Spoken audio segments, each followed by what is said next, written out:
Kemanapun kamu palingkan wajahmu, kamu palingkan hatimu, jiwamu, perasaanmu,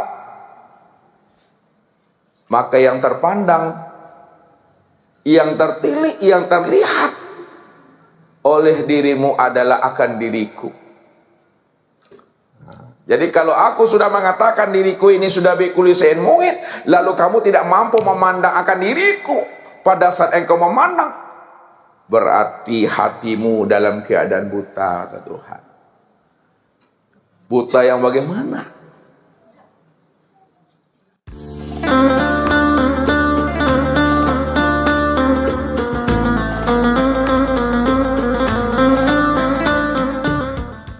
Berarti hatimu dalam keadaan buta ke Tuhan.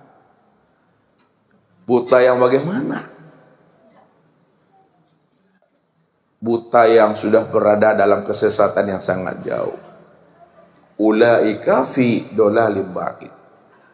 Mereka telah berada di dalam kesesatan yang sangat jauh.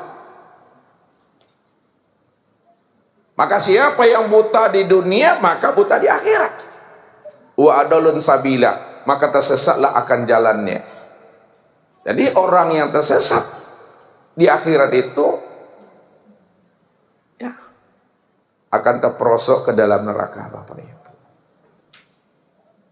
Makanya supaya kita tidak terperosok, ya, tergelincir kita ke dalam jurang neraka itu, maka di dunia inilah kita aktifkan rasa Tuhan itu di dalam diri, walaupun kita belum mampu bermusahadah dengan dirinya, walaupun kita belum mampu menyaksikan akan kehadiran, kedekatan Allah dengan diri kita, jauh yang tidak berjarak, dekat yang tidak bersentuhan.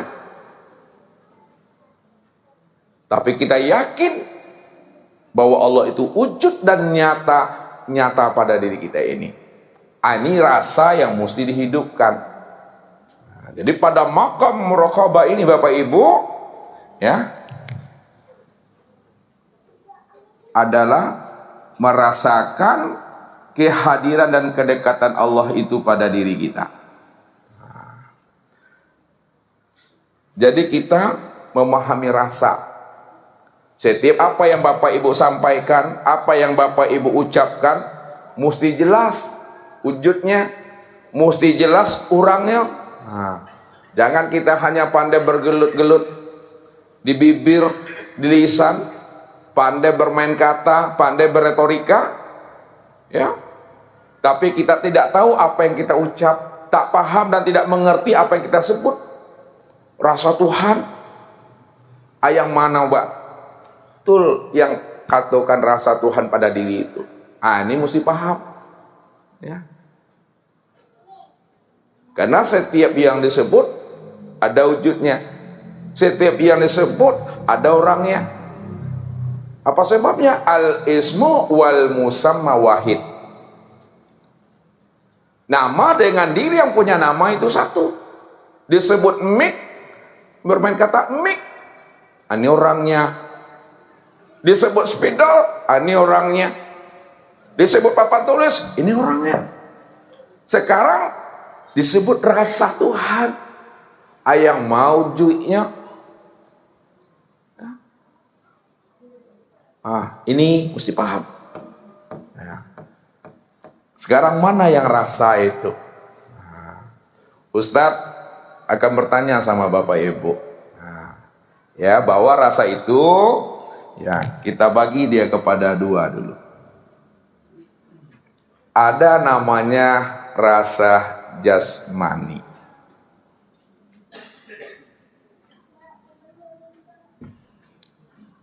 Ada namanya rasa ruhani. Rasa jasmani pada diri ibu itu letaknya di mana? Di lidah.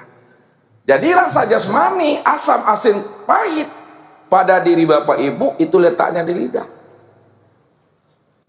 Yang kedua, ada namanya rasa rohani. Rasa bahagia, rasa sedih. Itu disebut namanya rasa rohani. Rasa ruhani itu letaknya pada hati, Bapak Ibu. Pada hati. Itu rasa ruhani. Ya. Kalaulah memang rasa ruhani itu letaknya di hati, makomnya di hati, itu kan baru sebutan. Kan sebutan baru tuh. Nama baru tuh, hati. Nah, sekarang kalau memang betul rasa ruhani itu letaknya di hati, kita sebut hati. Yang hati itu yang mana sabananya? Nah, kita bagi dua lagi. Ada namanya hati kasar.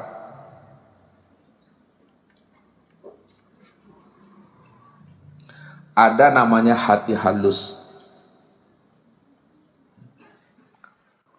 Yang disebut hati kasar itu yang mana?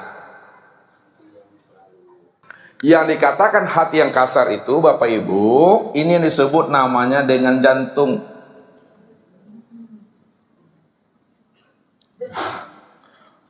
Jadi bukan liver.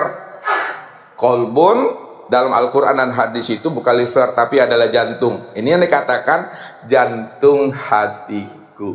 Nah, itu yang kasar. Yang fisik, yang nampak, yang nyata, yang zohir. Ya, dibuka ada doa, nampak ya jantung tuh, yang sekumpal darah. Itu yang jantung, bukan liver, Bapak Ibu. Sekarang ada namanya hati yang halus. Yang halus itu yang mana? Yang dikatakan namanya hati yang halus, itu yang disebut namanya dengan ruhani. Nah, ini yang halus, ruhani. Jadi yang halus disebut namanya ruhani. Makanya katakan hati ruhani. Nah, ya hati ruhani itu yang halus. Nah, sekarang yang mana yang dikatakan ruhani pada diri Bapak Ibu itu? Yang mau orangnya yang ruhani itu, mesti paham. Ini baru sebutan. Yang dikatakan namanya hati ruhani pada diri kita itu, ini yang disebut namanya dengan nyawa. Nyawa. Ketika dia sudah meliputi sekalian tubuh dan memenuhi sekalian rongga, maka disebut nyawa. Maka yang dikatakan ruhani itu pada diri Bapak Ibu, itu yang dikatakan nyawa. Ini masih sebutan. Yang nyawa itu yang mau orangnya, yang maujudnya. Sebab al-ismu wal musamma wahid. Apa yang disebut pasti ada wujudnya, pasti ada orangnya. Nah, sekarang yang nyawa itu yang mana? Nah, naikkan ke atas. Yang dikatakan nyawa nyata wujud Allah pada diri kita Bapak Ibu, itu yang disebut namanya dengan ruh. Ruh.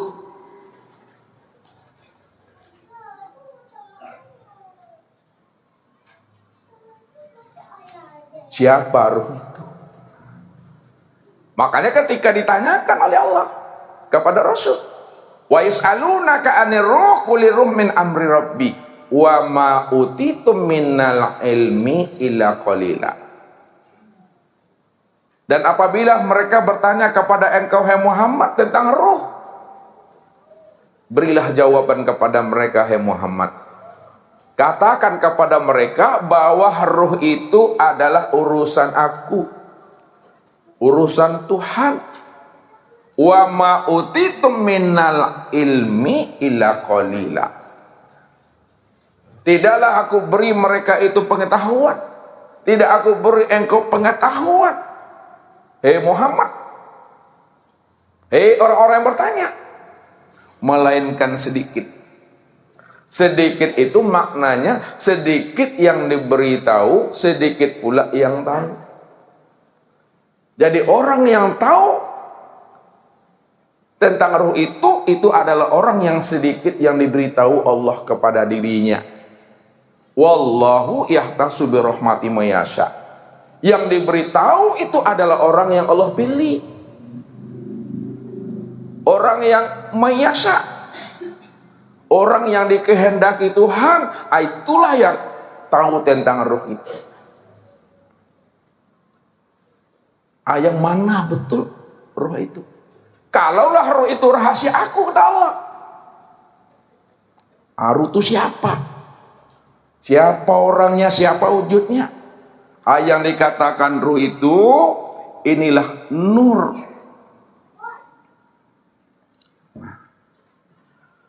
Jadi nur itulah sebenarnya yang dikatakan ruh, ya, yang membuat tubuh kita ini hidup, yang membuat tubuh kita ini bisa bergerak. Tuh, nur. Ruh itu yang nur. Yang dikatakan nur pada diri Bapak Ibu itu adalah hayat.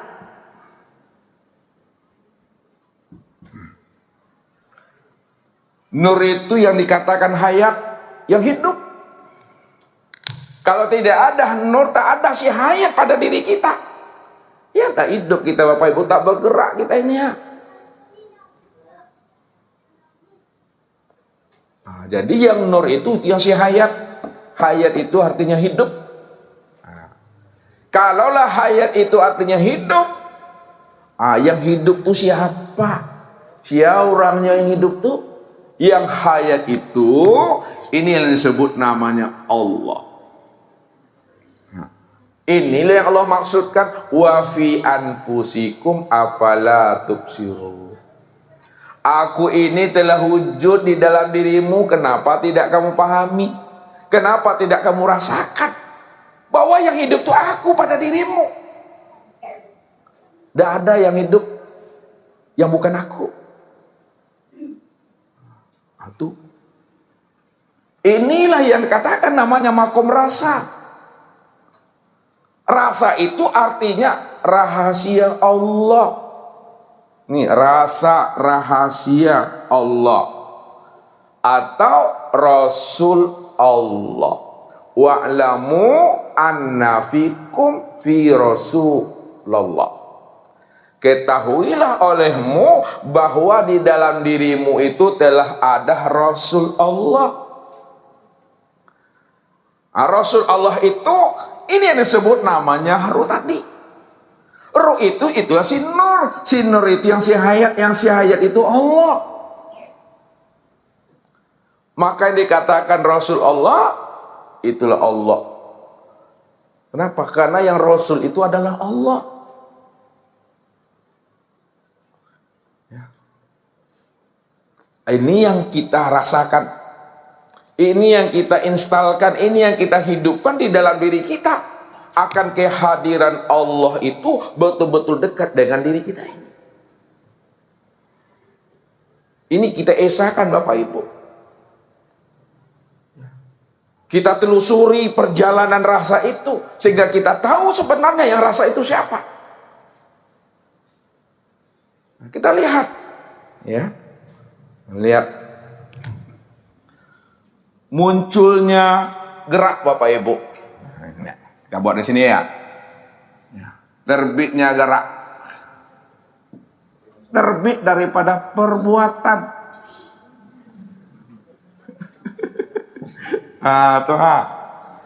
Kalau tak ada perbuatan, tidak ada gerak.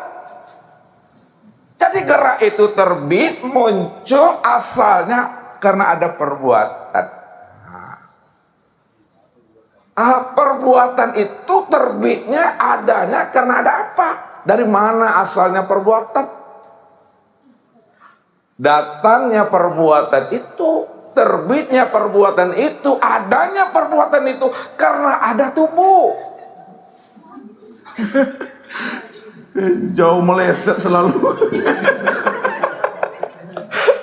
Jadi kalau tidak ada tubuh, tidak ada perbuatan. Kalau tidak ada perbuatan, tidak ada gerak. Itu artinya gerak muncul daripada perbuatan. Perbuatan itu ada karena ada tubuh. Kita menelusuri ini, menelusuri sehingga betul-betul Tuhan itu wa fi anfusikum, aku betul-betul ada dalam dirimu, itu yang kamu rasakan. Kita menelusuri itu. Lalu dari mana munculnya gerak perbuatan tubuh itu? Dari mana? Itu dia. Ini kita bicara hati. Ini Bapak Ibu, dari sini kita buat nih ya.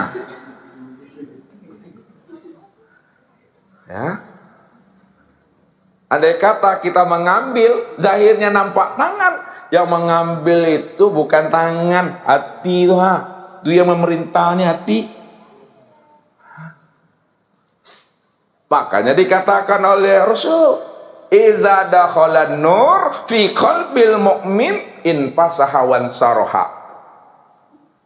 Apabila nur itu telah masuk ke dalam relung-relung hatimu, maka hatimu akan menjadi lapang, hatimu akan menjadi mudah.